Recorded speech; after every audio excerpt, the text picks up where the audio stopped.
के तपाईँ पनि जीवनमा सफल व्यक्ति बन्नको निम्ति केही बाटोहरू खोज्दै हुनुहुन्छ? आज म तपाईलाई सफल व्यक्ति बन्नको निम्ति चाल्नुपर्ने 5 कदमहरू तपाईलाई बताउन चाहन्छु। भिडियो मन पर्छ भने नजिकैको साथीलाई पनि शेयर गरिदिनु होला। बाइबलले हामीलाई बताउन खोजेको साँचो सफलता चाहिँ धन, पद, विभिन्न कीर्तिमा प्राप्त गर्नु होइन, तर परमेश्वरसँगको राम्रो सम्बन्ध, इमानदारिता, आज्ञाकारिता भएर पाएको जीवन नै साँचो सफलता हो।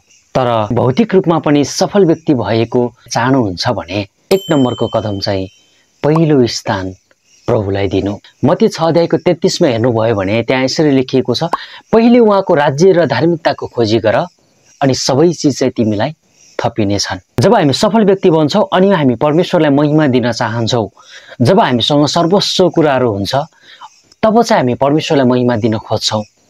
तर परमेश्वरको वचनले चाहिँ पहिलो स्थान चाहिँ परमेश्वरलाई दिनको निम्ति हामीलाई सिकाउँदछ। पहिले उहाँको राज्य र धार्मिकताको खोजी गर्छौँ भने परमेश्वरले तपाईँ र मलाई हरेक कुरा थपिँदै लानुहुन्छ, हरेक कुरा आशिष दिनुहुन्छ। आशिषले भरिभर भएर आशिषित व्यक्ति भएर जिउन सक्छौँ। सफल व्यक्ति भएर परमेश्वरलाई महिमा दिने होइन, तर आफूसँग भएको कुरामा सन्तुष्टि भएर जब परमेश्वरको वचनमा आज्ञाकारिता भएर तपाईँ र म जिउन थाल्छौँ भने परमेश्वरले तपाईँ र मलाई पक्कै पनि आशिष दिनुहुन्छ। सफलता खोज्छौँ तर परमेश्वरलाई खोज्दैनौँ भने सफलता खोज्दा खोज्दै तपाईँ र मेरो जीवन चाहिँ सकिन सक्छ। परमेश्वर बिना गरेको योजनाहरू चाहिँ असफल हुन सक्छ, विफल हुन सक्छ। जब तपाईँ र मैले परमेश्वरलाई खोज्छौँ अनि उहाँलाई भेट्टाउँछौँ, त्यो नै साँचो सफलता हो। अनि जब परमेश्वरमा आज्ञाकारिता भएर रहन्छौँ र बाँच्छौँ, जिउँछौँ अनि परमेश्वरले आशिष दिनुहुन्छ, अनि त्यो चाहिँ परमेश्वरले दिनुभएको आशिषको सफलता हो। परमेश्वरको वचन व्यवस्था 8 अध्यायको 18ले यसरी भन्छ, तर परमप्रभु तिमीहरूका परमेश्वरलाई सम्झ, किनकि उहाँले नै तिमीहरूलाई धन सम्पत्ति प्राप्त गर्ने शक्ति दिनुहुन्छ। यसरी नै उहाँले तिमीहरूका पुर्खाहरूसित बाँध्नु भएको करार स्थिर गर्नुहुन्छ, जो आजसम्म छँदैछ। परमप्रभुलाई सम्झ, उहाँले नै तिमीहरूलाई धन सम्पत्ति प्राप्त गर्न सक्ने शक्ति दिनुहुन्छ। परमप्रभुलाई सम्झ। हाम्रो आफ्नो बल, हाम्रो शक्ति, आफ्नो ताकतमा भर नपरिकन तर परमेश्वरलाई सम्झन्छौँ भने अनि परमेश्वरको वचनले भन्छ सबै चिज चाहिँ तिमीहरूलाई थपिनेछ। जब पहिलो स्थान चाहिँ प्रभुलाई दिन्छौ र जीवनमा अगाडि बढ्छौ भने मेरो बलले, मेरो शक्तिले, मेरो बुद्धिले, मेरो दिमागले मैले कमाएको धन, मैले जमाएको धन, यो कुरा तपाईँ र मैले सोच्छौँ, तर परमेश्वरको वचनले के भन्छ भने यो सबै कुरा दिनुहुने चाहिँ परमेश्वर नै हुनुहुन्छ। व्यवस्था 8को 17मा तपाईले हेर्नुभयो भने त्यहाँ हामी पाउन सक्छौँ, हाम्रा हातको शक्ति र बलले नै यो धन सम्पत्ति हामीले कमायौँ भने तिमीहरूले मनमा सोचौँला, तर परमप्रभु तिमीहरूका परमेश्वरलाई सम्झ, किनकि उहाँले नै तिमीहरूलाई धन सम्पत्ति प्राप्त गर्ने शक्ति दिनुहुन्छ।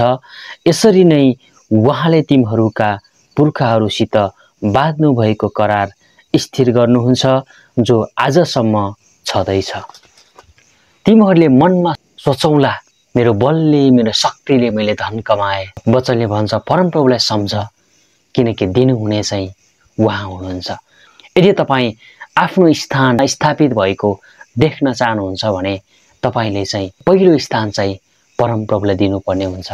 वचनमा अघि हामीले हेर्यौं, पहिले उहाँको राज्य र धार्मिकताको खोजी गर अनि सबै चिज चाहिँ तिमीलाई थपिनेछ। नम्बर 2 मा चाहिँ मेहनत र परिश्रम गर्न नडराउनु।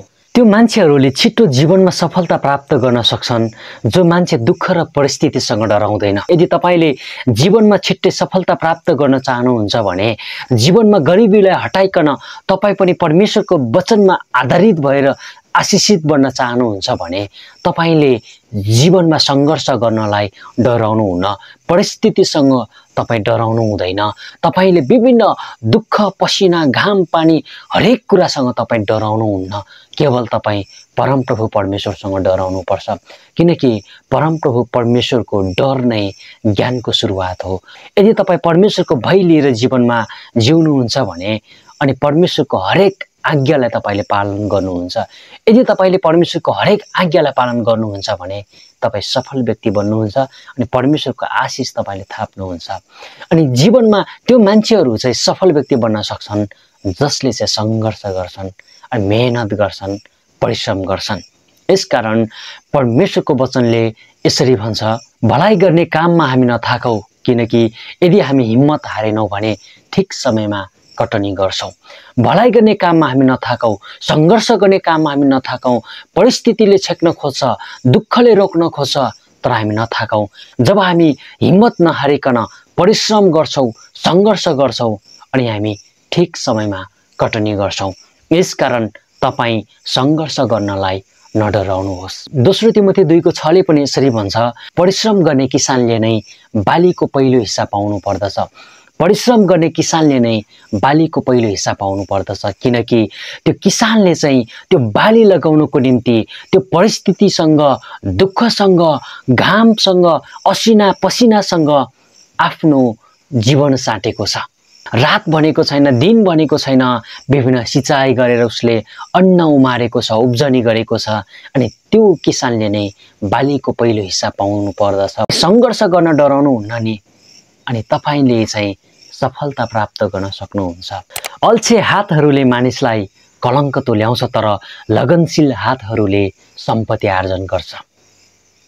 अल्छीको हातले चाहिँ, अल्छीपनाले चाहिँ मानिसलाई कलङ्क तुल्याउँछ, गरिबी बनाउँछ, केही नभएको त्यो अवस्थामा पुर्याउँछ। तर वचनले भन्छ, लगनशील हातहरूले चाहिँ मानिसलाई चाहिँ धन सम्पत्ति आर्जन गर्छ। तपाईँका हातहरूलाई तपाईँले मेहनत गर्न सिकाउनुहोस्, लगनशील बन्न तालिम दिनुहोस्, सङ्घर्ष गर्नलाई सिकाउनुहोस्। तपाईँ व्यक्ति हुनुहुन्छ, तपाईँको जीवन तपाईँले कुन अवस्थासम्म पुर्याउने, कहाँसम्म पुर्याउने, त्यो आफ्नो जीवन चलाउने ड्राइभर चाहिँ तपाईँ हुनुहुन्छ। जसरी एउटा बसको ड्राइभरले विभिन्न पेसेन्जरहरूलाई कुन स्थानसम्म पुर्याउने, जुन गन्तव्यसम्म पुर्याउनको निम्ति अधिकार बोकेर गाडी चलाउँछ, आफ्नो सपनाको भण्डारहरूलाई बोकेर तपाईँले आफ्नो जीवन चलाउन आवश्यकता छ। गन्तव्यसम्म पुर्याउनको निम्ति तपाईँले निरन्तर सङ्घर्ष गर्न आवश्यकता छ। जुन दिनसम्म तपाईँले सफलता प्राप्त गर्न सक्नुहुन्न, त्यो दिनसम्म तपाईँले सङ्घर्ष गर्नुपर्छ। जब तपाईँ हिम्मत नहारिकन तपाईँले सङ्घर्ष गर्नुहुन्छ, गलाती 6:9 भने जस्तै, यदि हामी हिम्मत हारेनौँ भने ठिक समयमा कटनी गर्नेछौँ। बालीको पहिलो हिस्सा किसानले पाए जस्तै सङ्घर्ष गर्ने व्यक्ति तपाईँले नै सफलता पाउन सक्नुहुनेछ। यसकारण तपाईँ सङ्घर्ष गर्नुहोस्, नडराउनुहोस्, परिश्रम गर्नुहोस्, सफल व्यक्ति बनेर तपाईँ जिउन तपाईँले पाउनुहुन्छ। यसकारण दुःख परिस्थिति हरेक कुरासँग तपाईँ नडराउनुहोस्, परमप्रभुको भय लिनुहोस्। जब किसानले घाम पानी नभनिकन सङ्घर्ष गर्छ, अनि त्यही किसानले नै अन्नको भकारे बटुल्छ, त्यसै गरी तपाईँले पनि परिस्थितिसँग जुधेर तपाईँले सङ्घर्ष गर्नुहोस्, तपाईँले सफल व्यक्ति भएर जीवन यापन गर्न पाउनुहुनेछ। नम्बर 3 मा चाहिँ आफ्नो योजना परमप्रभुलाई सुम्पर्नु। सफल व्यक्ति बन्नको निम्ति हामीले चाल्नै पर्ने महत्त्वपूर्ण कदम मध्येको 3 कदम पनि महत्त्वपूर्ण छ। आफ्नो सारा योजना चाहिँ परमप्रभुलाई सुम्पर्नु। हेतुपदेश 16:3 यसरी भन्छ, तैँले गर्ने जुनैसुकै कुरा परमप्रभुलाई सुम्पिदे र तेरा योजनाहरू चाहिँ सफल हुनेछन्। हामीले गर्ने सबै योजनाहरू, जस्तो उद्देश्य बनाएका छौँ, जसरी जीवनमा अगाडि बढ्ने कोसिस र प्रयत्न गरेका छौँ, त्यो योजना चाहिँ परमप्रभुलाई सुम्पर्न आवश्यकता छ। त्यो योजना चाहिँ परमप्रभुलाई तपाईँ र मैले सम्पूर्ण सबै कुरा चाहिँ उहाँमा राख्नु आवश्यकता छ। अनि वचनले भन्छ, अनि तेरा योजनाहरू चाहिँ सफल हुनेछ। आज यदि तपाईँ र मैले आफ्नै समशक्तिमा, आफ्नै बुद्धिमा भर पर्छौँ भने एक न एक दिन तपाईँहरूमा विफल हुन्छौँ। तर सबै कुरा परमप्रभुलाई सुम्पेर अगाडि बढ्छौँ भने बन्द भएको ढोकाहरूलाई परमप्रभुले खोल्नुहुन्छ, असम्भव भएको बाटोहरूलाई परमप्रभुले सम्भव गराउनुहुन्छ। असफलताको बीचमा तपाईँ र मेरो साथमा कोही नहुँदा पनि परमप्रभु तपाईँ र मसँग हुनुहुन्छ। मानिसले तपाईँको असफलतामा वास्ता गर्दैन, तर परमप्रभु परमेश्वर एकमात्र यस्तो व्यक्ति हुनुहुन्छ जसले तपाईँको सफलता, असफलता, दुःख, सुख हरेक परिस्थितिमा तपाईँको वास्ता गर्नुहुन्छ। भजन सङ्ग्रह 37:5 पनि यही कुरा तपाईँ र मलाई सिकाउँदछ। आफ्नो मार्ग परमप्रभुलाई सुम्प, उहाँमा नै भरोसा राख, अनि उहाँले नै यो गर्नुहुनेछ। आफ्नो सबै बाटो चाहिँ परमप्रभु परमेश्वरलाई सुम्पर्न आवश्यकता छ। परमप्रभु परमेश्वरले नै तपाईँ र मलाई सफल व्यक्ति बनाउन सक्नुहुन्छ। यसकारण तपाईँ र मेरो बाटो, तपाईँ र मेरो योजना, तपाईँ र मेरो निर्णय, तपाईँ र मेरो उद्देश्य परमप्रभुले सुम्पर्न आवश्यकता छ। के तपाईँले आजको दिनसम्म परमेश्वरलाई आफ्नो योजना सुम्पिदिनु भएको छ? प्रभुलाई तपाईँले भन्नुभएको छ, प्रभु मेरो हरेक मार्गमा तपाईँ रहनुहोस्, मेरा हरेक कदममा तपाईँ रहनुहोस्, मेरो हरेक योजनामा तपाईँ रहनुहोस्। यदि तपाईँले परमप्रभुलाई आफ्नो योजना सुम्पिदिनु भएको छ भने हितोपदेश 16:3 भन्छ, तैले गर्ने जुनैसुकै कुरा परमप्रभुलाई सुम्पिदे र तेरा योजनाहरू चाहिँ सफल हुनेछ। यदि तपाईँले परमप्रभुलाई आफ्नो योजना सुम्पिदिनु भएको छ भने सफल व्यक्ति भएर तपाईँ बाँच्न सक्नुहुन्छ। तर धैर्य गर्नुहोस्। सोच्ने बित्तिकै, विचार गर्ने बित्तिकै सफलता पाउन सकिँदैन। तर परमेश्वरको जुन दिन तोकिएको समय पुरा हुन्छ त्यो दिन तपाईँले ग्रहण गर्न नभ्याउने गरी, नसक्ने गरी परमेश्वरको आशिष तपाईँमाथि पर्दछ। यदि तपाईँले परमप्रभु परमेश्वरलाई आफ्नो योजना सुम्पिदिनु भएको छैन भने होसियारी रहनुहोला, किनकि त्यो योजना चाहिँ पुरा हुँदैन। हितोपदेश 21:30 यसरी भन्छ, कुनै पनि यस्तो बुद्धि, अन्तर्दृष्टि वा योजना छैन जो परमप्रभुको विरुद्ध सफल हुन सक्छ। कुनै पनि यस्तो मानिसको बुद्धि छैन, कुनै पनि यस्तो अन्तर्दृष्टि छैन, कुनै पनि यस्तो योजना छैन जो चाहिँ परमप्रभुको विरुद्ध सफल हुन सक्छ। यसकारण तपाईले आफ्नो योजना चाहिँ परमप्रभुलाई सुम्पन आवश्यकता छ। तपाईको हरेक वर्तमानका समयहरू, भूतकालका समयहरू, भविष्यका कुराहरू सबै कुरा परमेश्वरलाई थाहा छ। तपाईको योजना, तपाईको उद्देश्य, तपाईको विचारहरू प्रभुलाई थाहा छ। यसकारण परमेश्वरको वचनले भन्छ यस्तो योजना सफल हुँदैन जो चाहिँ परमेश्वरको विरुद्ध छ। वचनले हामीलाई उहाँमा भर पर्न सिकाउँछ, उहाँमा भरोसा राख्न सिकाउँछ। आफ्नै समशक्तिमा होइन तर परमेश्वरमा भर पर्न वचनले तपाईले मलाई सिकाउँछ। यसकारण आफूमा आत्मविश्वास राखिकन परमेश्वरमा भर पर्नुस्, सफल व्यक्ति भएर तपाईँ बाँच्न सक्नुहुन्छ। नम्बर 4 मा चाहिँ खराब संगतबाट टाढा रहनु। तपाईले पहिलो कोरिन्थी 15:33 मा हेर्नुभयो भने त्यहाँ यसरी लेखिएको छ, भ्रममा नपर, खराब संगतले राम्रो चरित्रलाई नष्ट पार्छ। तपाईँ असल व्यक्ति हुनुहुन्छ, तपाईँ परमेश्वरको भय लिने व्यक्ति हुनुहुन्छ, तर तपाईँ खराब व्यक्तिको संगतमा पर्नुभयो भने नि आज भोलि गर्दा गर्दै तपाईँ पनि खराब व्यक्ति बन्न सक्नुहुन्छ। तपाईँ खराब व्यक्ति बन्नुहुन्छ। तपाईले नचाहेको कुरा तपाईँ गर्न बाध्य हुनुहुन्छ। तपाईँ चाहनुहुन्छ त्यो कुराको जब तपाईलाई लत बस्छ अनि तपाईले गर्दै गरेको कुरालाई, पापलाई पनि तपाईले पाप जस्तो पनि सम्झनुहुन्न। तपाईँ असल व्यक्ति हुनुहुन्छ। तपाईले चुरोट खानुहुन्न, खैनी खानुहुन्न, गुटखा खानुहुन्न, चुरोट सल्काउन सुरु गर्नुहुन्छ, गुटखा फोर्न सुरु गर्नुहुन्छ, खैनी राख्न सुरु गर्नुहुन्छ। यसकारण परमेश्वरको वचनले भन्छ खराब संगतले राम्रो चरित्रलाई नष्ट पार्छ। तपाईँ परमेश्वरको भय लिने निरन्तर संगति जाने व्यक्ति हुनुहुन्थ्यो, तर संगतकै कारण आज तपाईँ संगति जान छोड्नुभयो। परमेश्वरको वचन प्रचार गर्न, पढ्न छोड्नुभयो। तर परमेश्वरको वचनले भन्छ खराब संगतले राम्रो सम्बन्धलाई, चरित्रलाई चाहिँ नष्ट पार्छ। परमेश्वरसँगको तपाईको असल सम्बन्धलाई नि शैतानले चाहिँ नष्ट पार्छ। खराब संगतको द्वारा तपाईलाई शैतानले चाहिँ परमेश्वरको महिमा तपाईबाट खोज्न चाहन्छ। तपाईले आफ्नो संगतमा पनि ध्यान दिनुपर्ने हुन्छ। भनिन्छ झिङ्गाको संगत लियो भने फोरको डङ्गुरसम्म पुग्न सकिन्छ, तर मौरीको संगत लियो भने सुन्दर फुलबारीसम्म हामी पुग्न सक्छौँ। यसकारण कस्तो व्यक्तिको संगत लिँदै हुनुहुन्छ ध्यानपूर्वक तपाईले सोच्नु होला। जब त्यो मान्छेहरू चाहिँ सफलता प्राप्त गर्न सक्छन् जो मान्छेहरूको संगत चाहिँ राम्रो छ, जो राम्रो व्यक्तिसँग छ, जो मान्छेको संगत चाहिँ हनोक जस्तो परमेश्वरसँग छ। हनोक चाहिँ परमेश्वरसँग सँगै हिँड्थ्यो। यसरी त्यो मान्छेहरूले सफल पाउन सक्छन् जो चाहिँ परमेश्वरको वचन अनुसार जीवन जिउँछ। त्यही नै हनोकको हिँडाइ हो, जो परमेश्वरको वचन अनुसार जीवन जिउँछ। परमेश्वरको वचन अनुसार हामीले जीवन बिताउँछौँ भनेदेखि नि परमेश्वरले पक्कै पनि तपाईले मलाई आशीषित बनाउन सक्नुहुन्छ। तपाईले भजन संग्रह 1 अध्यायको 1 देखि 3 सम्म हेर्नुभयो भने चाहिँ धन्य हो त्यो मानिस जो दुष्टहरूको सल्लाहमा हिँड्दैन, जो पापीहरूको मार्गमा खडा हुँदैन अनि गिल्ला गर्नेहरूको संगतमा बस्दैन, तर परमप्रभुको व्यवस्थामा नै त्यो खुसी रहन्छ र त्यसले दिनरात उहाँकै व्यवस्था मनन गर्छ। त्यो खोलाको किनारमा रोपेको बोट जस्तै हुन्छ, जसले आफ्नो ऋतुमा फल दिन्छ अनि जसको पात कहिले ओइलाउँदैन। त्यसले जे पनि गर्छ त्यसमा त्यो सफल हुन्छ। त्यसले जे पनि गर्छ त्यसमा चाहिँ त्यो सफल हुन्छ भनेर 3 मा लेखिएको छ।